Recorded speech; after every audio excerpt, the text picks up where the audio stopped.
প্রাক্তন মুখ্যমন্ত্রী ও রাজ্যসভার সদস্য শ্রী বিপ্লব কুমার দেবের সমর্থনে যে এখানে নির্বাচনী জনসমাবেশ, সেই উপলক্ষে আমাদের মাঝে উপস্থিত আছেন আমাদের ত্রিপুরা প্রদেশ বিজেপির মাননীয় সভাপতি, যিনি একটু আগে ওনার মূল্যবান বক্তব্য এখানে রেখেছেন। আমাদের সবার প্রিয় শ্রী রাজীব ভট্টাচার্য মহোদয় আমাদের মাঝে উপস্থিত আছেন। ত্রিপুরা সরকারের মাননীয় মন্ত্রী, উনিও জোরদারভাবে আমাদের প্রার্থীদের সমর্থনে এখানে বক্তব্য রেখেছেন। শ্রী সুশান্ত চৌধুরী মহোদয় উপস্থিত এখানে আমাদের মাঝে। আমাদের এই সাত রামনগর কেন্দ্রের যিনি মনোনীত প্রার্থী ভারতীয় জনতা পার্টির সবার প্রিয় এবং আগরতলা মিউনিসিপাল কর্পোরেশনের মাননীয় মেয়র, সবার কি বলবো, সবাই যাকে একটাকে চেনেন অলিক করে, এবং তার ভালো নাম হচ্ছে আমরা সবাই জানি শ্রী দীপক মজুমদার মহোদয়। আমাদের মাঝে উপস্থিত আছেন জসিমউদ্দিন, যিনি চেয়ারম্যান মাইনরিটি কর্পোরেশনের। তাছাড়া এখানে উপস্থিত আছেন শ্রী তুষারকান্তি ভট্টাচার্য কর্পোরেটর, এবং যার আজকের সভাপতিত্বে আজকের এই জনসভা আমাদের এই রামনগরের মন্ডল সভাপতি শ্রী তাপস কুমার দেব মহোদয়, এবং আমাদের ভারতীয় জনতা পার্টির প্রাক্তন সভাপতি তথা আগরতলা মিউনিসিপাল কর্পোরেশনের কর্পোরেটর ডক্টর মনোজ কান্তি দেবরায়। আমার সামনে অনেক কর্পোরেটরও এখানে আছেন, এবং বিভিন্ন যারা জনপ্রতিনিধিরা এখানে উপস্থিত আছেন, এবং অন্যান্য নেতৃবৃন্দ এবং এলাকার বিশিষ্ট নাগরিকবৃন্দ এবং আমার মিডিয়া বন্ধুরা, সবাইকে আমি হার্দিক অভিনন্দন ও শুভেচ্ছা জানাচ্ছি। এখানে বিস্তারিত আলোচনা হয়েছে, আমরা যে কারণে এখানে এসেছি আপনারা সবাই জানেন। একটা হচ্ছে আমাদের মাঝে এখানে সবাই আমরা জানি যে এই বিধানসভা, সাত রামনগর বিধানসভা যে কেন্দ্র, সেই কেন্দ্রের সবাই যাকে রামনগর বলতে যাকে আমরা জানি সবাই সুনুদা নামে আমরা সবাই চিনি। আমার এই মঞ্চে এখানে সুনুদার যিনি সহধর্মিনী এখানে উপস্থিত আছেন, আমার ছোট বোনের ক্লাসমেট এবং একই নাম, এখানে প্রতিমা দত্ত মহোদয় উপস্থিত আছেন। এবং আজকে এখানে যে কোনো রামনগরে কোনো কথা হলে প্রথমে সুনুদা এবং সুরজিৎ দত্তের প্রতি শ্রদ্ধা নিবেদন করে আমাদের কিছু বলা উচিত। বিস্তারিত এখানে আলোচনা হয়েছে, সুনুদা সম্পর্কে আর বিশেষ কিছু বলার নেই। বন্ধুগণ, আমি একটা কথা বলবো, যে কোনো রাজ্যেরই হোক দেশেরই হোক, সর্বপ্রথম আমাদের শান্তি এবং সম্প্রীতি যদি বজায় থাকে তবে সেখানে ডেভেলপমেন্ট সেটা সম্ভব হয়। আমাদের আজকে 28টা রাজ্যের মধ্যে নিচের দিক থেকে ত্রিপুরার যে স্থান এখন, গত বছর 5ম স্থানে ছিল সর্বনিম্ন এখানের আইন শৃঙ্খলা, ল অ্যান্ড অর্ডারের কথা যদি বলেন, এই বছর সেটা 3য় স্থানে চলে এসছে। অর্থাৎ ত্রিপুরা ঠিক দিশায় কিন্তু চলছে। আপনাদের এই অত্র এলাকায় আপনারা নিশ্চয়ই জানেন যে এখানে প্রায় আমরা শুনতাম যে এখানে নানা রকম, এখানে আমাদের মাননীয় মন্ত্রী মহোদয় বলার চেষ্টা করেছেন, এই অত্র এলাকায় খালি অস্ত্রের ঝংকার এবং নানা রকম ঘটনা উপঘটনা আমাদের কাছে কানে আসতো। কিন্তু মানুষ কিন্তু এগুলো পছন্দ করে না। যে কোনো ধর্মেরই হোক, যে কোনো প্রান্তেরই হোক, মানুষ চায় যে শান্তিতে আমরা বসবাস করি। এবং ভারতীয় জনতা পার্টির যে সরকার, আমরা প্রতিজ্ঞাবদ্ধ, যে কোনো অবস্থায় হোক আমরা এখানে শান্তি এখানে প্রতিষ্ঠিত করব, এবং সেই কারণে আমরা এখন 3rd পজিশনে আজকে 28টা রাজ্যের মধ্যে আমরা এসেছি। বন্ধুগণ, আমার এখানে আজকে আপনারা সবাই জানেন, যখন আমাদের সুনুদা অকাল প্রয়াণ যখন হলো, তখন আমরা ভাবছিলাম এই রামনগরের কার হাতে, কাকে আমরা এই উপনির্বাচনে কাকে আমরা দায়িত্ব দেব। অনেক চিন্তা ভাবনার পর অনেক কথাবার্তা হলো, শেষ পর্যন্ত আমরা দেখলাম যে সত্যিকারের অর্থে যদি বি ফিটিং কোনো ক্যান্ডিডেট হয়, এ হচ্ছে আমাদের মেয়র দীপক মজুমদার। এবং আমরা সবাই আমরা ডিসিশন নিলাম দীপক মজুমদারকে এই কেন্দ্র থেকে আমরা তাকে মনোনয়ন দেব। এবং এখানে প্রতিমা দত্ত মহোদয় এখানে উপস্থিত আছেন, উনিও ওনাকে সমর্থন জানিয়েছেন। আমরা জানি যে সুনুদার সাথে ওনার খুব ভালো একটা রিলেশন ছিল। আমরাও 70 দশক থেকে সুনুদার বাড়িতে এবং সুনুদার সাথে একটা অন্যরকম একটা রিলেশন ছিল। আমাদের কাছে একটা আইডল ব্যক্তি হিসেবে আমাদের সবসময় আমাদের সামনে থাকতেন। আমরা রামনগরে প্রায়শ আমরা যখন স্কুলে পড়তাম রামনগরে আসতাম, এবং সেখানে আমরা দেখেছি সুনুদা বহু কষ্টের মধ্যে বহু পরিশ্রমের ফলে কিন্তু এমন একটা জায়গায় উনি বসতে পেরেছেন। আমরা জানি জুট আমলে উনি মন্ত্রীও ছিলেন, কিন্তু এটা কিন্তু এমনিতে হয়নি, সমস্ত মানুষের ভালোবাসা পেয়ে তবেই এই জায়গাটা উনি এসেছিলেন। তো আমি আশা করি যে আমাদের যে 19 এপ্রিল যে এখানে আমাদের উপনির্বাচন হবে বিধানসভার 7 রামনগরের, আপনারা বিপুল ভোটে জয়যুক্ত করবেন। পাশাপাশি আমাদের পশ্চিম আসনের যিনি আমাদের রাজ্যসভার সদস্য এবং প্রাক্তন মুখ্যমন্ত্রী আমাদের সবার প্রিয় শ্রী বিপ্লব কুমার দেবকে আপনারা অবশ্যই বিপুল ভোটে জয়যুক্ত করবেন। আপনারা ভাগ্যবান, এবার একসাথে দুটো ভোট আপনারা দিতে পারবেন। সত্যি এটা কিন্তু আমরা জানি যে আগামী দিন হয়তোবা দিন আর বেশি দিন নেই, যে এক নেশন ওয়ান ইলেকশন সেটাও হতে যাবে একদিন। মাননীয় প্রধানমন্ত্রীজি সেই দিশায় কাজ করছে, তাতে করে আমাদের ডেভেলপমেন্টেরও সুবিধা হয়। কারণ এবং আমরা জানি যে এটা অলরেডি আমাদের প্রাক্তন যিনি রাষ্ট্রপতি উনার নেতৃত্বে অলরেডি একটা কমিটি হয়েছে। উনি সেই কমিটির যে আলোচনা সেই আলোচনাও রেখেছেন এবং মনে হচ্ছে যে এই ইলেকশনের পরে সেই বিষয়েও মোদিজি কাজ করবেন। মোদিজি সবসময় গ্যারান্টির কথা বলেন, আমরা সবাই জানি যে মোদিজি গ্যারান্টি ছাড়া কোনো কথা বলেন না। এখানে বিকশিত ভারত সংকল্প যাত্রার যে গাড়ি উনি পাঠিয়েছেন ত্রিপুরাতে প্রায় 16টার মতো যে বিকশিত ভারত সংকল্প যাত্রার উনি গাড়ি আমাদের পাঠিয়েছেন। এই গাড়ির উদ্দেশ্য কি, যে সাধারণ মানুষের জন্য যেসব প্রকল্প যেসব আমাদের যোজনা বানিয়েছেন সেগুলো সব মানুষের কাছে পৌঁছেছি কিনা তার জন্য, প্রতিটা ঘরে যেন পৌঁছায়, লাস্ট মাইলের ব্যক্তির কাছে যেন পৌঁছায়, সবার কাছে যেন পৌঁছায়। সেই কারণে সারা ভারতবর্ষের মধ্যে উনি গ্যারান্টি উনি এই গাড়ি পাঠিয়েছেন। এলসিডির গাড়ি আপনারা নিশ্চয়ই দেখেছেন। আমরাও ত্রিপুরা সরকার আমরাও ঠিক করেছিলাম 2022-এ 17ই সেপ্টেম্বর উনার জন্মদিনে আমরা প্রতি ঘরে সুশাসন সেটাও আমরা শুরু করেছিলাম।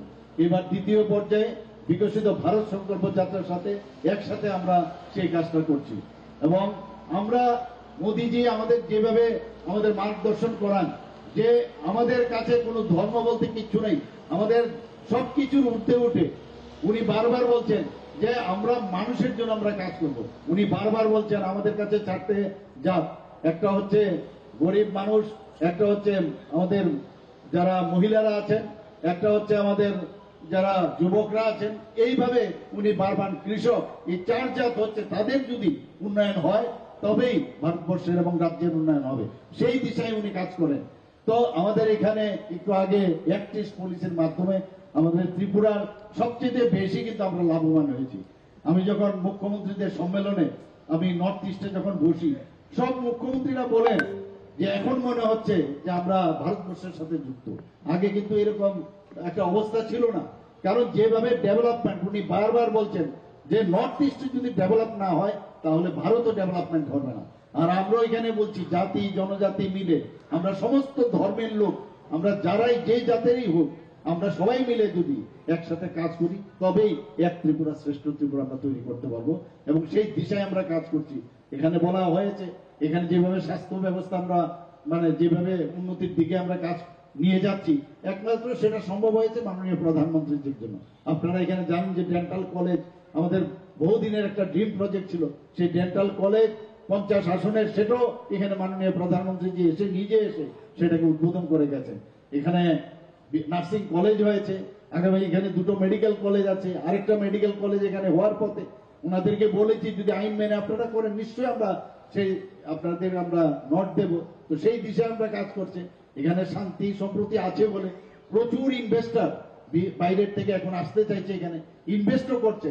ত্রিপুরাতে বাঁশ ভিত্তিক ইন্ডাস্ট্রি হচ্ছে, ত্রিপুরাতে রাবার ভিত্তিক ইন্ডাস্ট্রি হচ্ছে, ত্রিপুরাতে চা শিল্প এখানে খুব ভালো, তার যে ফিউচার খুবই ভালো হবে। এখানে অকশন সেন্টারও এখানে হয়ে গেছে। এখানে আমাদের এখানে আগরকে নিয়ে এখন বিদেশেও সে আগর যাচ্ছে বাইরে। তো ত্রিপুরার ফিউচার এত ভালো, যখন আমাদের এখানে আইসিপি আরো 2টো আইসিপি এখানে হচ্ছে, তো যখন সেট তৈরি হবে স্পেশাল ইকোনমিক জোন আমাদের এই সাউথ ডিস্ট্রিক্টে সাবরুমে, তখন দেখবেন যে সাউথ ইস্ট এশিয়ার যে প্রবেশদ্বার হবে, তখন ত্রিপুরার চেহারা পাল্টে যাবে। বন্ধুগণ, আমি দেখেছি এখানে যে মানুষ আসলে চায় যে একটা শান্তিপূর্ণ পরিবেশে আমরা বসবাস করতে, ডেভেলপমেন্টের উপরে কোনো কিছু নেই এবং প্রধানমন্ত্রী সেই দিশায় আমাদের কাজ করে। এখানে 80 কোটি ভারতকে মাননীয় প্রধানমন্ত্রীজি বারবার চেষ্টা করছেন মানুষকে তার খাদ্য পৌঁছে দেওয়ায়। 80 কোটি লোককে মাননীয় প্রধানমন্ত্রীজি খাবারের ব্যবস্থা করেছেন। এক দেশ এক রেশন কার্ডের মাধ্যমে বিনামূল্যে প্রধানমন্ত্রীজি সেই রেশন পৌঁছে দিচ্ছেন। আমরা জানি যে 15ই নভেম্বর আমাদের জনজাতীয় গৌরব দিবস হিসাবে ঘোষণা করেছেন। আমাদের 401টি একলব্য আদর্শ আবাসিক বিদ্যালয় স্থাপন করা হয়েছে। আমরা আর্থিকভাবে যারা উইকার সেকশন তাদের জন্য 10% সংরক্ষণ মাননীয় মোদীজি দিয়েছেন। এখানে যে কিছুদিন আগে আপনারা দেখেছেন বিশ্বকর্মা পুজোর সময় প্রধানমন্ত্রী কিছু না কিছু করেনি, সেখানেও উনি প্রাইম মিনিস্টার বিশ্বকর্মা যোজনার একটা 13,000 কোটি টাকার একটা যোজনা উনি মানে ঘোষণা করেছেন। তো সেইভাবে মাননীয় প্রধানমন্ত্রীজি সবসময় মানুষের কথা চিন্তা করেন। আমি আপনাদের কাছে বিশেষ কিছু বলবো না, কারণ বিস্তারিত আলোচনা হয়েছে। আমি আবার আরেকটা প্রোগ্রামে যেতে হবে, সেখানেও মানুষ বসে আছে। তো একটা কথাই বলবো যে আপনাদের এই অত্র এলাকায় আমি এই কারণে আপনাদের কাছে এই কথাটা বলবো যে আগামী দিন যে 19 তারিখ এখানে ভোট হবে, একটা হবে বিধানসভার ভোট এবং আরেকটা হবে আমাদের পশ্চিম আসনের ভোট। সেখানে ভারতীয় জনতা পার্টির এই দুই ক্যান্ডিডেট যার নাম বললাম আপনারা বিপুল ভোটে জয়যুক্ত করবেন। আপনারা জানেন বক্সনগরের উপনির্বাচনে যখন আমি প্রতিদিন আমি যেতাম সেখানে, অনেকে বলছেন অসম্ভব, সেখানে যারা সংখ্যালঘু সম্প্রদায়ের মানুষ সেখানে সবচেয়ে বেশি থাকে এবং বক্সনগরে সবচেয়ে বেশি আমরা দেখেছি সবসময় এখানে খুন সন্ত্রাস অগ্নিসংযোগ এগুলো আমরা সবসময় আমরা দেখতাম। সেই জায়গায় দাঁড়িয়ে কোন রকম সেখানে কোনো খবর নেই, মানে ঘটনা উপঘটনা আমরা দেখিনি এবং সেখানে আমরা 30,000-এর উপরে ভোটে আমরা সেখানে মানে জয়লাভ করেছি। শুধু তাই নয়, সিপিএম এর জামানত জব্দ করেছি আমরা 3,500 ভোটে। আমরা গত ইলেকশনে জেনারেল ইলেকশনে 2023-এ আমরা ধনপুরে 3,500 ভোটে জিতেছিলাম। সেই জায়গায় যখন উপনির্বাচন হলো একই সাথে সেখানে 18,000 ভোটে আমরা জিতেছি। অর্থাৎ মানুষ বুঝতে পেরেছে যে সবকা সাথ সবকা বিকাশ আর বিশ্বাস আর প্রয়াস এছাড়া কোনো অবস্থায় আমরা দেশকে যদি সামনের দিকে এগিয়ে নিয়ে যেতে হয়, মোদিজির যদি হাত শক্তিশালী করতে হয় তবে একমাত্র পদ্ম চিহ্নেই ভোট দিতে হবে। আজকে দেশের সুরক্ষার যেখানে প্রশ্ন, সুরক্ষার দিক দিয়ে মাননীয় প্রধানমন্ত্রীজি আজকে আমাদের আর্ম ফোর্সকে যেভাবে ঢেলে সাজিয়েছেন, আগে কথায় কথায় আমাদের সোলজারদের গলা কেটে ভারতবর্ষে ফেলে রাখতো, এখন কিন্তু সেই শব্দ আর করছেন না। যখন এয়ার স্ট্রাইক এবং সেই সার্জিক্যাল স্ট্রাইক করলেন, ডোকালামের ঘটনা আপনারা জানেন, হাজার হাজার বর্গ কিলোমিটার আমাদের দেশের সেই চাইনার কাছে চলে গেছে। সেখান থেকে আজকে প্রধানমন্ত্রী G20 যে এর মধ্যে সম্মেলন করলেন, প্রেসিডেন্সি পেলেন, সেখানে আমি নিজেও গিয়েছিলাম। সেখানে আমি দেখতে পেয়েছি মাননীয় প্রধানমন্ত্রীকে কি মানে কিভাবে ওনাকে সম্মান এবং মানে ওনাকে একটা বিশেষ একটা জায়গায় ওনারা নিয়ে গেছেন। আমরা সবাই দেখেছি মাননীয় প্রধানমন্ত্রীজিকে কেউ পায়ে ছুঁয়ে ওনাকে প্রণাম করতে চায়, কেউ বলে মিস্টার বস করে ওনাকে সম্বোধন করেন।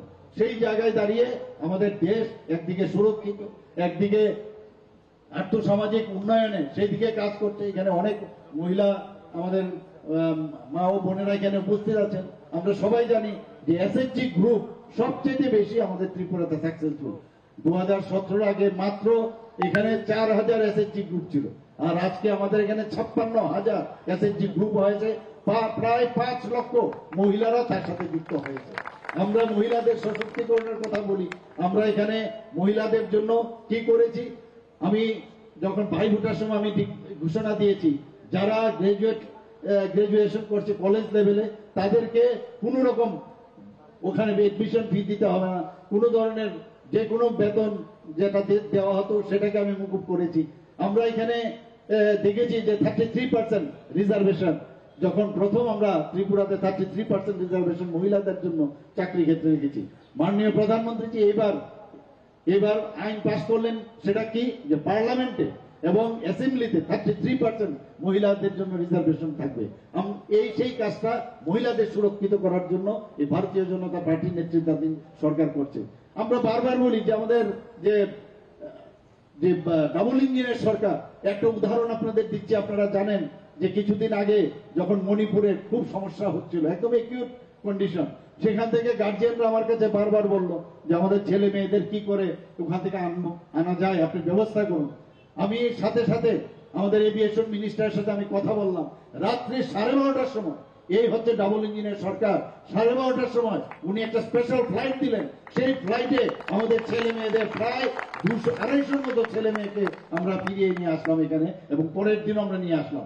এই হচ্ছে ডাবল ইঞ্জিনের সরকার, খালি যা চাই তাই সেটাই পায়। এর জন্য আগামী দিন এই দেশকে যদি আমাদের শক্তিশালী করতে হয়, আমাদের উন্নয়নের দিকে ধারাতে যদি আমাদের যেতে হয়, আমি আপনাদের কাছে অনুরোধ করব, একমাত্র পথ হচ্ছে, সেটা হচ্ছে পদ্মচিহ্ন, এবং পদ্মচিহ্নে আপনারা সবাই ভোট দেবেন। সবাইকে অসংখ্য ধন্যবাদ জানিয়ে আমি আমার বক্তব্য শেষ করছি।